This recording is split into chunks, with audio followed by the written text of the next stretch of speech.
The sun burned over the valley, settling like a heavy hand on forward operating base Hawkeye. The air shimmered above the dirt road. Carrying the metallic scent of oil and dust, Sergeant Emma Collins stood before the memorial wall, her fingers brushing over a name etched into the metal. Captain Ryan Collins. The letters were cold against her skin, carved too deeply to ever fade.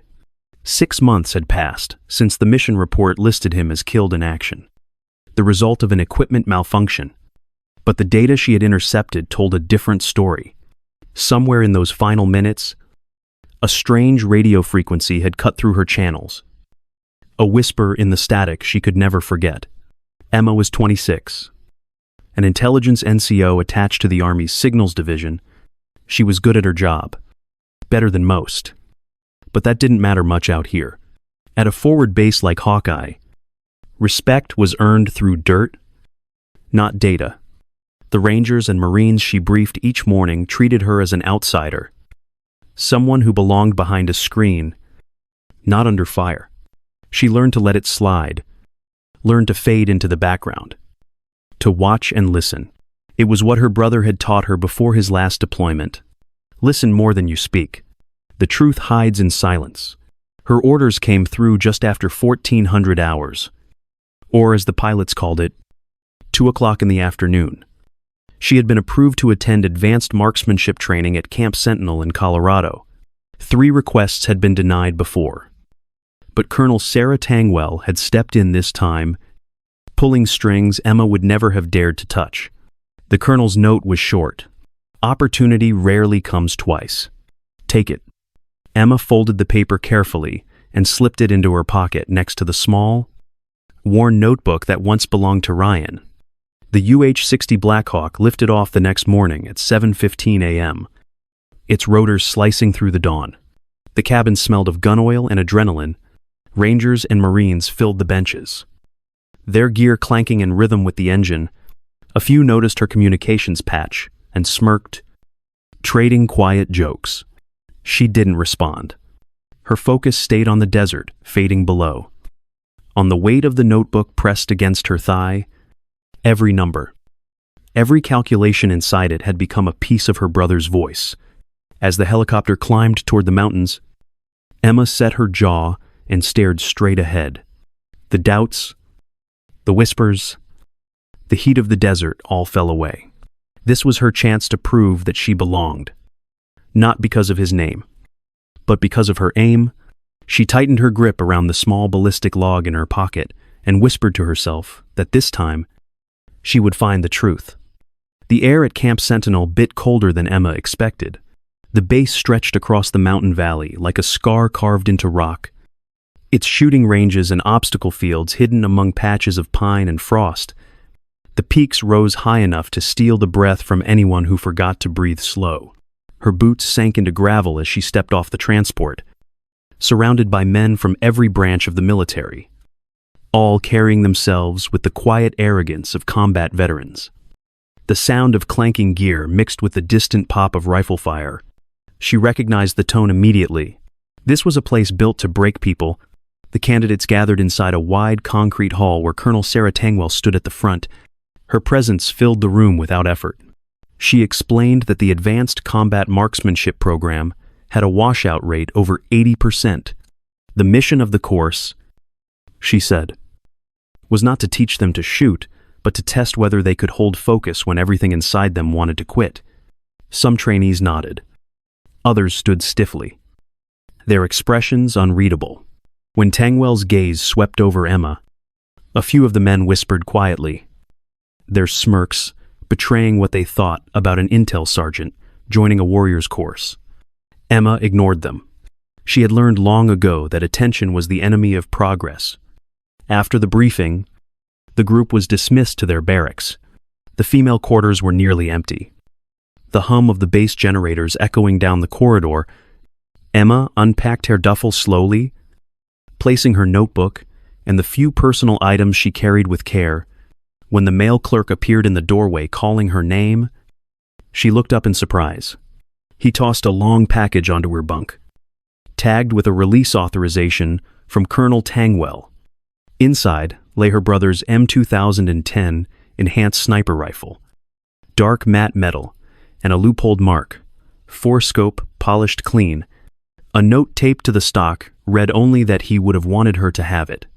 She stripped the rifle piece by piece, laying each component on a folded towel. Her hands steady. The smell of gun oil filled the air. A few male trainees gathered at the door, watching her with mocking curiosity. One muttered that she was wasting her time.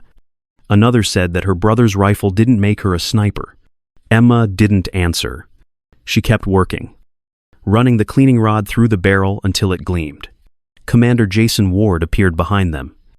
His uniform crisp, his expression unreadable. He dismissed the onlookers with a single glance and stepped closer, studying the rifle. He said he knew the weapon. It belonged to Captain Ryan Collins, one of the best marksmen he had ever commanded in Kandahar. Then he set a small ballistic notebook beside her, the same type Ryan had used. Tomorrow at sunrise, he told her, Range 3. Show me if the skill runs in your blood. When he left, the room fell quiet again. Emma finished reassembling the rifle, feeling its weight settle into her palms like a promise. Outside, the wind howled against the metal walls, carrying the faint echo of gunfire from the distant range. She placed the rifle beside her bunk and sat for a long moment, the cold pressing against her chest. Tomorrow would not just be another test. It would be her first step toward reclaiming her brother's name. The mountain air was thin and cold, the kind that made every breath feel sharp. It was just past 5:30 a.m. when Emma reached Range 3. The first light of dawn had barely touched the ridgeline, leaving the valley wrapped in a dim gray haze. The ground crunched under her boots as she walked, her rifle slung across her shoulder. The M2010, heavy but familiar against her side. A few instructors were already waiting near the benches, their silhouettes outlined by the faint glow of the range lights. Commander Jason Ward stood among them, hands clasped behind his back, his expression unreadable. Emma laid out her gear with quiet precision. She unfolded the bipod, checked the bolt assembly, and ran her gloved hand along the barrel. Every motion was deliberate. She adjusted the loopholed Mark IV optic, dialing elevation and windage until the reticle sat perfectly still. The cold air stung her face, but she didn't feel it. Her heartbeat slowed, just as her brother's notes had taught her to control it. Breathe. Pause. Fire between the beats. Ward gave the command to begin. The first targets were silhouettes at 300 meters. She settled into the prone position, cheek against the stock, eyes steady through the scope. The rifle's recoil was smooth, controlled. 5 rounds later, the spotting scope confirmed each hit center mass. No one said a word. She reloaded, adjusted for the 600-meter range, and took her next position. The wind shifted slightly. She felt it on her cheek and compensated a quarter click on the turret. Again, 5 shots. 5 tight groupings. One of the SEALs muttered something about luck. Ward moved closer but said nothing. The final target stood at 800 meters, its outline barely visible in the pale morning light. The crosswinds rolled across the valley. Unpredictable. Emma waited, timing the rhythm of the gusts, exhaling slowly. The trigger broke clean. The round struck near the center. She adjusted elevation and fired again. 4 of 5 landed in the kill zone. The last shot missed by inches, but no one laughed this time. When she stood, the cold had settled deep in her muscles. Ward walked past her, his tone calm as he gave the next instruction. Report to the mountain phase tomorrow at full kit. Then he turned away, leaving her with the sound of the wind and the scent of gunpowder. Emma exhaled slowly, the tension easing from her shoulders. She knew she had earned a sliver of respect, but it was only the beginning. The mountain would be waiting. The days at Camp Sentinel began before the sun reached the ridgeline. At 4:30 a.m., the loudspeakers crackled to life, and the barracks stirred to the sound of boots hitting concrete. Emma moved through the routine, like clockwork. every motion built on discipline. Her ruck weighed 60 pounds, packed tight with gear that pressed into her shoulders until the straps left deep marks on her skin. The mountain trails were steep, slick with frost in the mornings, mud in the afternoons, and the instructors never let up. By the end of the first week, several candidates had washed out. Emma kept her pace steady, counting her steps, breathing through the pain. The training days bled together. Long marches turned into live-fire drills, with targets appearing from the mist at unpredictable intervals. The instructors barked corrections, their voices cutting through the sound of rifle fire. Rain mixed with gun oil, soaking through every layer of clothing. Sleep came in fragments, stolen between exercises. Meals were fast, conversations shorter. Emma's smaller frame made the physical load harder, but she compensated with precision. She learned to conserve movement, to make every round count, to let her focus replace brute strength. By the second week, the tremble in her hands had turned into steadiness. One night, under sleet and wind, they ran a joint exercise with a ranger platoon. The mountains around them were silent, except for the crunch of boots and the faint hum of distant generators. The mission was simple: advance through the valley and establish overwatch positions. Emma was assigned to the rear element as a spotter. Through her scope, she scanned the tree line again and again, her breath fogging the glass. Something flickered in the shadows, a shift too deliberate to be wind. She adjusted focus and saw movement, the faint outline of opposing force, soldiers preparing an ambush. Her warning went out quick and quiet. The Rangers changed formation just as the first rounds cracked. The ambush failed before it began. After the exercise, Colonel Tangwell called her into the command tent. The colonel's tone carried both pride and caution. She said Emma's sharp eyes had likely saved lives that night. Commander Ward stood nearby, his expression neutral. He said one good call didn't make a sniper. That luck could look a lot like skill. The words landed hard, but Emma didn't argue. She had learned that silence was often more powerful than defense. 3 weeks after the program began, the candidates lined up for final assignments. Most looked worn thin, their faces pale from cold and fatigue. Tangwell summoned Emma to her office. The colonel leaned against her desk, arms crossed. She told Emma that Ward had requested her for the upcoming 5-day mountain operation, a live exercise in full conditions. The warning came clear: he might be setting you up to fail. Emma nodded once. Her body ached, her eyes heavy, but her resolve was stronger than it had ever been. She was ready to climb again. The Chinook cut through the mountain air like a blade, its rotors thundering against the darkness. Inside, red lights glowed across the cabin, reflecting on faces hidden behind goggles and paint. Emma sat wedged between gear and rifles, her pulse steady despite the noise. At 0200 hours, the ramp opened, and cold air rushed in. The SEAL team jumped first, disappearing into the void, followed by Emma and Staff Sergeant Mark Miller.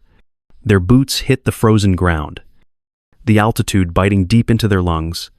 The team moved quickly, setting up a forward observation post overlooking the valley below. The mountains swallowed them whole, the world reduced to shadows and wind.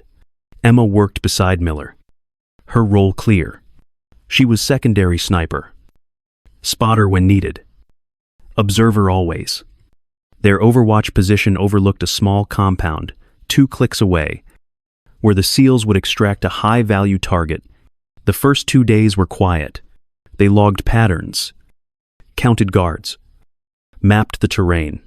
At night, frost formed on their gear. The M2010 rested against her shoulder like a lifeline. Its cold metal, a reminder of what precision meant out here. Miller rarely spoke, but his movements were sharp, practiced. By the third morning, fatigue pressed behind Emma's eyes. Then the silence broke. An unexpected patrol appeared below their ridge, moving fast, not on any briefing map. The radio crackled with static, then a faint voice cut through on an unsecured frequency. Miller froze, eyes narrowing. Before they could relocate, rounds tore into the rocks around them. The first hit took Miller in the shoulder, spinning him back. Emma pulled him behind cover, the radio sparking and dying in her hand. He ordered her to leave him. She ignored it. Under fire, she dragged him uphill, each step grinding through snow and shale until they reached a narrow outcrop.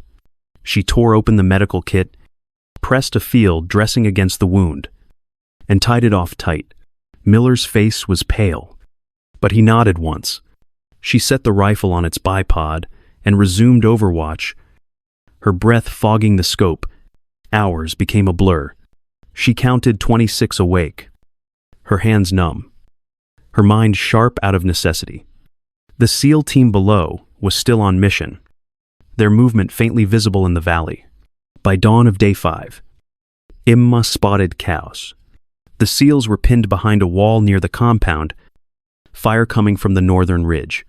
Through the scope, she saw Ward, pinned down, signaling for cover. The rangefinder read 1,700 meters, wind cutting sideways at unpredictable intervals.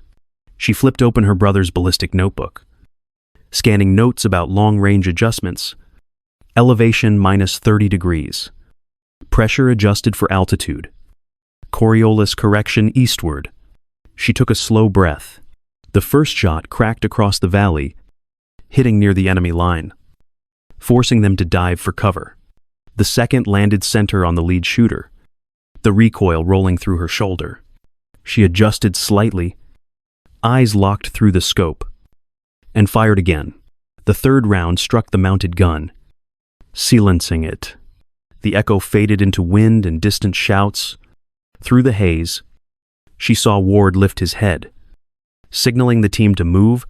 His headset crackled. A voice came through, strained but clear. "Identify yourself." She kept her breathing slow, eyes still on the scope. "Sergeant Collins." "Sire." "Overwatch, secure. Move east toward the ravine. Secondary landing zone is clear." A pause followed, then a simple reply. "Copy that. We're moving." She stayed locked in position, covering their retreat, firing twice more to suppress enemy fire until the last man disappeared into the ravine. The Chinook came minutes later, its shadow sweeping across the ridge as it lifted the team to safety. Only then did Emma lower the rifle. Her body trembled, exhaustion finally breaking through the focus. The wind howled through the rocks, carrying away the last echoes of the fight. She had proven she could do what no one expected. The cold no longer mattered. The silence felt earned. The flight back to Camp Sentinel felt longer than the mission itself. Emma sat in silence near the rear of the Chinook, the low thrum of the rotors matching the rhythm of her heartbeat. Her body was drained, her hands trembling slightly as she tried to keep them still. 40 hours without real sleep had left her hollow, her thoughts dulled by fatigue, but anchored by the clarity of what had happened. When the helicopter touched down, she didn't wait for words of praise or questions. She walked off the ramp and straight toward the barracks, each step heavy with exhaustion. In the washroom, the fluorescent light was sharp and unforgiving. She leaned over the sink, splashed water onto her face, and stared at her reflection. The woman in the mirror looked older than she remembered. There were deep shadows under her eyes and a faint tremor in her jaw. For a moment she heard her brother's voice, quiet but clear in her memory. The difference between a good shot and a great one is knowing when not to pull the trigger. She let the words settle before she straightened her posture and drew a slow breath. 20 minutes later, she was called into the debriefing room. The air inside was dense with silence. Colonel Tangwell stood near the front, her uniform crisp as ever. Commander Ward waited beside her, his arm in a sling, his face unreadable. The SEAL team members lined the wall, their expressions a mix of fatigue and respect. Ward began by addressing the obvious. Her shot at 1,700 meters had been reviewed by their ballistics experts. and no one could explain it. He asked how she had done it. Emma stood straight, her voice steady despite the tremor in her body. She described each adjustment she made: elevation, wind drift, temperature, the barometric pressure difference from the valley floor, every number drawn from memory and from her brother's notes. Ward pressed her again, asking where she had learned techniques not taught in her field. She reached into her pocket and unfolded a worn piece of paper. It was a signal intercept report she had compiled months earlier. The same unsecured frequency that had appeared during the mission now matched the one logged during her brother's final operation. Tangwell took the paper, her eyes scanning the lines. The color drained from her face as the truth settled in. Ward stared at the floor for a long moment before meeting Emma's gaze. The room fell completely still. Emma's voice cut through the quiet. Calm and certain, she said she joined the program to find the truth, not to prove herself. The silence that followed was heavy, the kind that carried both respect and reckoning. In that moment, everyone in the room understood that what she had uncovered went far beyond a single mission. It was the beginning of something none of them could ignore. The weeks that followed moved slowly, as if the entire base held its breath. Investigators from multiple commands combed through communication records and encrypted logs. The evidence matched everything Emma had uncovered. A network of compromised specialists had been feeding information to outside sources, selling tactical frequencies that exposed sniper teams across 2 deployments. 2 soldiers were arrested within days. More names were being reviewed. The news spread quietly through the ranks, each detail confirming what had cost her brother his life. Justice had finally found a way through the static. Commander Ward's tone had shifted since that morning in the debriefing room. His report to the higher command included a direct request for Sergeant Emma Collins to assist with the ongoing inquiry. He wrote that her precision in both analysis and judgment made her essential to uncovering the full extent of the breach. The recommendation carried weight, and so did his second request. He advised that she be enrolled in the U.S. Army Sniper School at Fort Bragg, now Fort Liberty, citing her composure under fire during the mountain operation. The approval came through less than a week later. For the first time in months, Emma allowed herself to breathe without the pull of unfinished work pressing at her chest. 3 weeks later, the sun rose over Forward Operating Base Hawkeye, washing the desert in pale gold. The memorial wall stood quiet in the morning light. Emma approached it slowly, her boots leaving faint prints in the sand. Her brother's name was still there, just as it had been 6 months before. But now a small star had been etched beside it. It was a mark of honor given when justice was officially served. She reached out, her fingertips tracing the cool metal. The grief was still there, but it felt lighter, tempered by purpose instead of pain. Commander Ward joined her, his uniform pressed, his expression softer than she had ever seen it. He handed her a sealed envelope with the Army crest printed across the top. Orders for sniper school. Departure at 700 hours the next morning. He told her no one would go easy on her, but after what he had seen on that mountain, he doubted she needed it. She nodded once, unable to find the right words. When he left, she stayed a moment longer. The M2010 rifle rested against her back. The same weight her brother had carried into battle. The wind moved gently across the wall, whispering through the names. She looked toward the horizon, where the sun had finally cleared the ridge, and spoke softly to the silence. Sometimes the most important target isn't the one in your scope. It's the truth you refuse to ignore.